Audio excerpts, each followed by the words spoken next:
ज्योतिबा डोंगरावर रथसप्तमी मोठ्या धार्मिक उत्साहात साजरी। भाविकांना दूध वाटप, घरोघरी सूर्याची प्रतिमा पूजन। ज्योतिबा डोंगरावर रथसप्तमी मोठ्या धार्मिक उत्साहात साजरी करण्यात आली। श्री ज्योतिबा देवाची सूर्यनारायण रूपात महापूजा बांधून ग्रामस्थांनी घरोघरी सूर्याची प्रतिमा पूजन करून दूध उतू जाऊ दिलं। भाविकांना दूध वाटप करण्यात आले।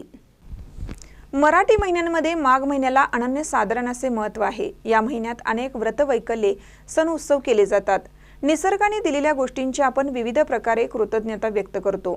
त्यापैकी सूर्याची कृतज्ञता व्यक्त करण्याचा दिवस म्हणजे रथसप्तमी। माघ महिन्यातील शुद्ध सप्तमीला सूर्यपूजन करण्याची प्रथा आहे। सर्वात तेजस्वी, सामर्थ्यवान, युक्तिवान, बुद्धिवान आणि सर्वज्ञ अशी सूर्याची ओळख आहे। सृष्टीचा जगतचालक असून तो संपूर्ण ब्रह्मांडाचा नियंत्रक आहे। सूर्याचा उत्तरायण प्रवास आणि त्याच्या रथाचे 7 घोडे असा संदर्भ रथसप्तमीला आहे। रथसप्तमी हा सण सूर्य उत्तरायणात मार्गक्रमण करत असल्याचे सूचक आहे। सूर्य स्वयंप्रकाशी आहे। रथसप्तमी निमित्त ज्योतिबा डोंगरावर आज सूर्याचे पूजन केले। छोट्या कलशातून सूर्याला अर्घ्य दिले जाते। रथसप्तमी दिनी तुळशीपुढे 7 घोड्यांच्या रथात स्वार झालेल्या सूर्य रथाचे चित्र काढून महिलांनी त्यांचे पूजन केलं। अंगणात दीप प्रज्वलन करून भाताचा नैवेद्य सूर्याला दाखवला जातो।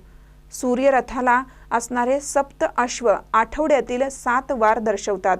रथाची 12 चाके 12 राशींचे प्रतीक आहे असे मानले जाते।